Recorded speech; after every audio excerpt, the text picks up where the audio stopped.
I'm nervous about this for some reason. Now, Pryor and I go way back together.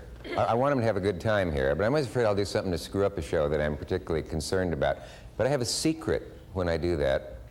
I walk around like Bob Hope, and I have his confidence. I was showing the audience. You want to see Hope's walk?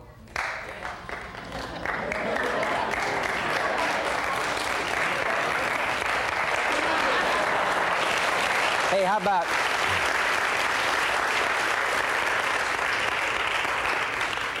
it'd be almost impossible to overpraise Richard Pryor's career, and I don't need to tell you how funny he is. If you just landed on a boat from outer Mongolia, he may be new to you, but he's a thoughtful and just a dazzling comic, and I'm very jealous of him. So I can't even introduce him. I'm grateful that he's here. I'm going to let Bob Hope do it. Hey, how about that Pryor? Isn't he something? Richard Pryor right here.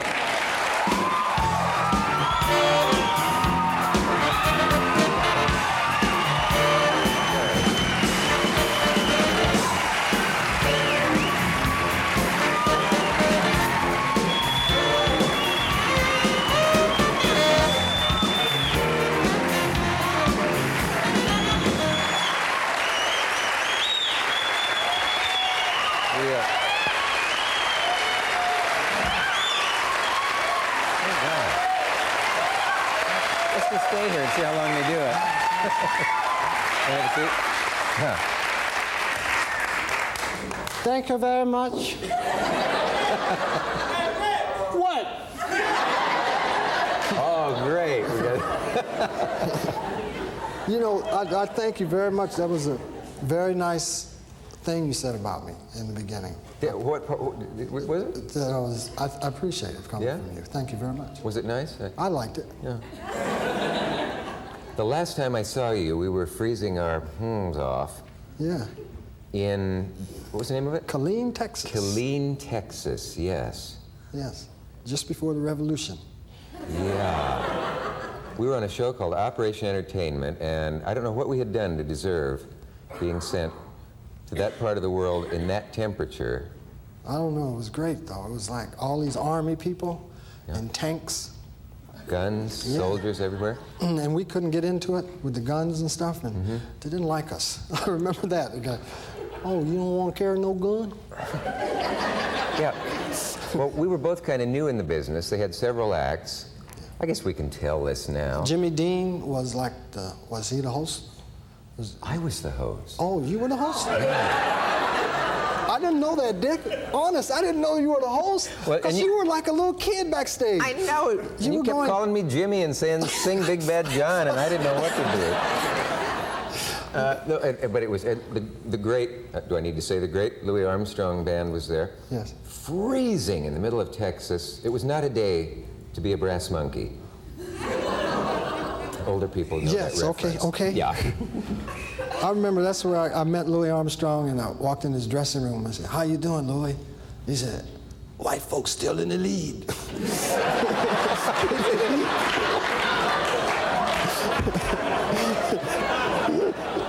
White folks still in the lead. I've never heard that before. It's marvelous.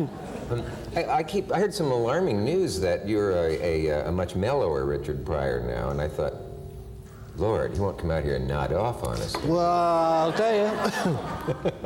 No, he won't come. This is nice, Jack. What's that?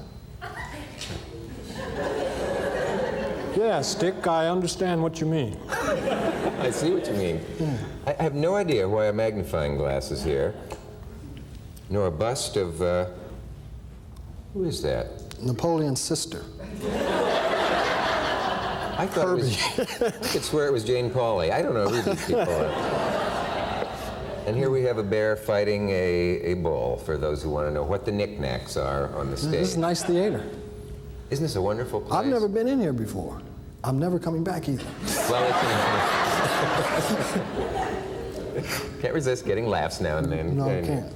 I don't know if you heard the part in the introduction. I was talking about Murphy talking about how inspired he gets just by watching your, I think it's the one called Richard Pryor in Concert. Was that your first? Yes. Yeah. And Bob Hope, whom I mentioned, went to see Pryor at Midnight. What's the exact title of that one, on the Sunset Strip? On the Sunset Strip. Bob Hope did? Yeah, he did. That's He said, I heard all about this guy, and I had to go catch him, you know, and that thing. Yeah, I met him once on the Merv Griffin show. Well, your backgrounds are so similar. That's probably why they booked you on the show together. It was a theme show, was it? Now, that's interesting to me. Can you identify in any way with Hope? You are, in fact, there are things that connect you. No, he made me laugh a lot of years. Yeah, and you came up the hard way in comedy? Yeah, he used to be a boxer, you know. Packy East was his name. Yeah, he's a funny man, Yeah. and he works hard. He was the only boxer who had to be carried into the ring. 2, 3, 4. But I want to tell you, there are people, though, saying, hey, have you talked to Pryor lately, or Richard, as they call you if they don't know you, that he has mellowed out a good deal lately, and he's a little more serious now. I have a suspicion why that might be, but maybe you... What is your suspicion? What is your suspicion? Do I have to go first? Please. Well, I think it's that you're doing a much more serious thing now in one sense, in that you're got the responsibility of being a producer, writer, all-around man, so to speak. And then God knows what you've survived in the last few years. I would think anybody would have mellowed, and maybe you're at a point in your life where you're thinking, you know, I really don't need it as much as I did. You're wrong. So, then I thought, No, I think I could put it up. I could put it more succinctly. I just think it's like I got tired of being. See, that's not what I wanted to say, but I didn't know if you could say succinctly on television. Yeah. So I'm going to shut up more during this show because I so rarely get together with you, and it's going to go by too fast. Now, Mr. Murphy, Eddie, your buddy, you finally met after some time, thanks to, I think, People magazine. Had you met before that when they brought you together for a cover story? I met him on a plane one time, and he come up to me and said, "Hi, I'm Eddie Murphy." Yeah. You know, he sat down next to me, and we rode back from California. I gave him a ride home. Yeah. That was the first time. Well, he had you to look at and watch and so on, and you. Is there any specific person who paved the way for you? You know what I mean? When you were coming along? Starting with Red Skelton. Yeah. Yeah, and Abbott Costello, Jerry Lewis, Lee Martin. Yeah. All that. Right. You know, Benny, Bob Hope. Did you sit in the darkened movie house as a kid and think I'm going to be up on that screen someday, ever? I sat in the movie house. One time, I wanted to meet Little Beaver. Yeah. And I went to the movie, and I saw him, and I timed it. When he was off the screen, I knew he'd be backstage. And I could go talk to him. Are you serious? Yeah, and so I watched again, you know, and I went, and he said, okay, now I went backstage. And I went backstage, and he wasn't there, and I was standing looking, and I could see this image up on the screen. I remember seeing, and the guy said, "What are you doing back here?" He says, "I'm waiting to see Little Beaver." I said, "You crazy, get out of here. Ain't no Little Beaver." And that was like discouraging. I didn't understand that. You know, I said, "Little Beaver is not here." But I saw him up on the screen. I used to think that people were behind the screen, because otherwise how could we hear their voices? That's what I used to think when I went to the movies. My wife used to look in the radio to see if the little people were in there. You were married at that age? This was last summer, which is really startling, but I think that was a universal thing with kids. They never told you, where were those people up there? I used to leave the theater and wonder in my mind, I said, I wonder if Tony Curtis goes to the bathroom. Yeah. You know, I just couldn't imagine movie stars going to the bathroom. I know. Well, I thought they had people to do it for them. I really didn't know that. No, that's right, you couldn't. And also, at a very, very early age, I thought, I never heard of a movie star dying. Of course, that seems to be, as we sit here now, all you do hear about. But I remember meeting Gene Autry when I was a kid. You met him? Yeah, in Champion. Where, in a parade? No, they were at the Armory. They did a show. He used to do shows. Wow. And I met Lash LaRue. Sure. Yeah, at the carnival. My uncle worked the carnival. Yeah. So I went to the carnival with him one weekend. And Lash LaRue was there. And I got to go up and meet him. And there he was, drunk. Hi, kid. I thought it was Fuzzy Q Jones, you know. Oh, no. Oh, well, hello, youngster. Of course, as we know, he was pretending to be. Yes, yes, of course. Actors often do that as a joke. Trying to think what my first big disillusionment was like that. There was one. I can't remember what it was now, but it was very similar to that, where I heard it. I saw a guy being nasty to an underling or something, and I thought, you'd always been a great hero of mine. You know? A friend of mine, much older than either of us, went backstage once in time to see Houdini slap a man in the face for folding his shirt wrong or something. He was doing the head trick. The head trick. It wasn't really a slap. Disappearing cheek. Yes. If you're not going to light a cigarette and be a bad influence on older people. Don't intend to. No, any vices you have are fine with me. By the way, did you see that odd thing that happened at the beginning? I didn't mean to leap into this right away, but I said when Pryor is hot, and the audience, being several steps ahead of me or to the side of me, you honestly thought I was trying for a joke referring to when you set yourself on fire? Is that what you thought, folks? I thought they thought that when you said he was hot, it meant sexually. Oh, sexually. Is that what it was?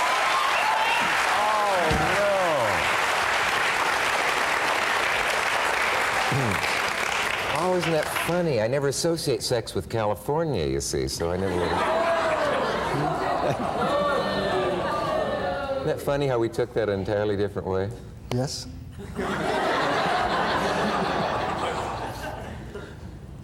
You know, I've got to confess something to you now. I meant at least 10 times to write you a letter at that time. You did? And I never did. Well, I can't I got it through the ether and the earth. Oh, did you? I got your thoughts. Thank you very much. No, I still will. I felt bad about that, but I thought, how do I know he remembers me? Be nice. I like to read those kind of letters, and I'm glad you. Hope you get out of the hospital soon, Rich. That's the way to start. Yeah. And sorry that you burned up, and I know you're in great pain, but I care about you very much. Yeah. Thank you, Rich. You got thousands of them. Oh, that time, yeah, I got a bunch of letters. A lot of nice people out there. Maybe that was my excuse. I figured he'd never get mine, but it's not a very good excuse. If you had to take some artifact from your career, a tape, a film, something for the time capsule, and they could say this is for the time capsule and we can only take one thing, would it be one of your stand-up concerts or one of your movies? Yeah, I would do take the live in concert. Yeah. I wonder, is that because somehow, even though your films have been successful, they've never really shown what you can do best in film, maybe? I had a lot of fun doing that.